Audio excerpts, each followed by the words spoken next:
राधे राधे, जय श्री कृष्णा बहनों। एक बार फिर मैं आपका इस चैनल पर स्वागत करती हूँ। आज की वीडियो में मैं आपको सावन महीने के जब भगवान शिव का व्रत करते हैं तब उस समय सुनी जाने वाली व्रत कथा सुनाऊंगी, क्योंकि बहनों सावन में व्रत का पुण्य तभी प्राप्त होता है इस कथा को ध्यान से सुना जाता है। इसलिए इस वीडियो को पूरा देखना और कथा को पूरा सुनना, बीच में स्किप मत करना। चैनल पर नए हो तो प्लीज बहनों और भाइयों चैनल को सब्सक्राइब जरूर कर देना। चलो अब हम कथा सुनते हैं। एक साहूकार था, वह भगवान शिव का बहुत प्रिय भगत था।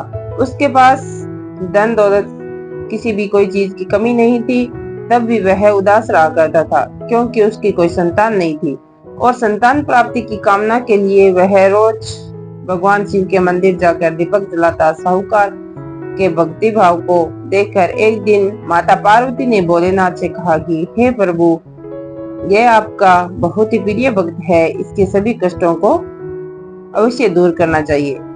भगवान शिव बोले, हे देवी, इस साहूकार की कोई संतान नहीं है, यही इसके दुख का कारण है। माता पार्वती ने कहा, हे भगवान, कृपा करके इसे पुत्र का वरदान दीजिए। तब भोलेनाथ ने कहा कि हे पार्वती, इस साहूकार के भाग्य में संतान का योग नहीं है। अगर इसे पुत्र पर प्राप्ति का वरदान भी मिल गया तो वह केवल 12 वर्ष तक ही जीवित रहेगा। इसके बाद भी माता पार्वती नहीं मानी और बोली, प्रभु, आपको इस साहूकार को पुत्र का वरदान देना ही होगा, आपका कोई भगत आपकी सेवा पूजा नहीं करेगा। माता के बार बार कहने से भोलेनाथ ने साहूकार को पुत्र का वरदान दिया, लेकिन यह भी कहा कि ये पुत्र केवल 12 वर्ष तक ही जीवित रहेगा। साहूकार ये सब बातें सुन रहा था। ये सुनने के बाद भी वह पहले की तरह ही भोलेनाथ की पूजा अर्चना करता।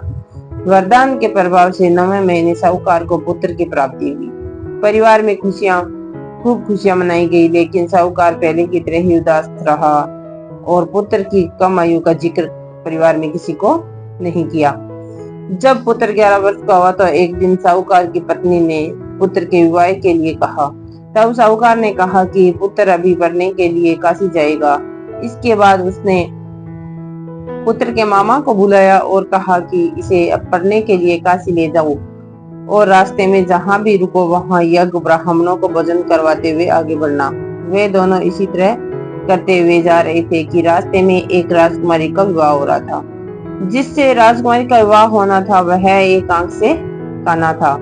उसके पिता ने जब अति सुंदर साहूकार के बेटे को देखा तो उसने सोचा कि क्यों न इसे ही दूल्हा बनाकर शादी के सारे कार्यक्रम संपन्न कर लिए जाए। इसके लिए राजा ने मामा को सारा धन दिया, बहुत सारा धन दिया। तब मामा बालक को दूल्हा बनाने के लिए मान भी गए। इसके बाद साहूकार का बेटा दूल्हा बना और जब विवाह संपन्न हो गया तब जाने से पहले बालक ने राजकुमारी की चुनरी पर लिखा कि तेरा विवाह मेरे साथ तो है, लेकिन जिस राजकुमार के साथ तुम्हें भेजेंगे वह एक आंख से काना है। इसके बाद वह अपने मामा के साथ काशी के लिए चला गया। जब राजकुमारी ने अपनी चुनरी पर लिखा हुआ पढ़ा तो उसने राजकुमार के साथ जाने से मना कर दिया। तब बारात वापस लौट गई। उधर मामा और भांजा काशी पहुंच गए थे। एक दिन जब मामा यज्ञ की तैयारी कर रहे थे और भांजा बहुत देर तक बाहर नहीं आया तो मामा ने अंदर जाकर देखा कि भांजे का तो प्राण निकल चुके थे।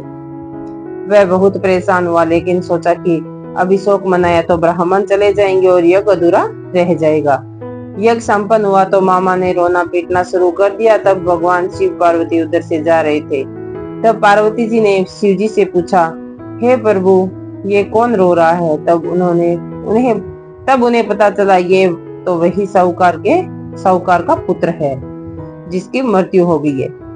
तब पार्वती जी ने कहा, हे प्रभु, इसे जीवित कर दें, नहीं तो रोते रोते इसके माता पिता के प्राण निकल जाएंगे। तब भोलेनाथ ने माता पार्वती से कहा कि इसकी आयु ही इतनी थी, लेकिन माँ ने बार बार आग्रह करने पर भोलेनाथ ने उसे जीवित कर दिया। तब उसका लड़का ओम नमः शिवाय का जाप करते हुए जी उठा। मामा भांजा दोनों ने ईश्वर को धन्यवाद दिया और अपने नगर को लौटे।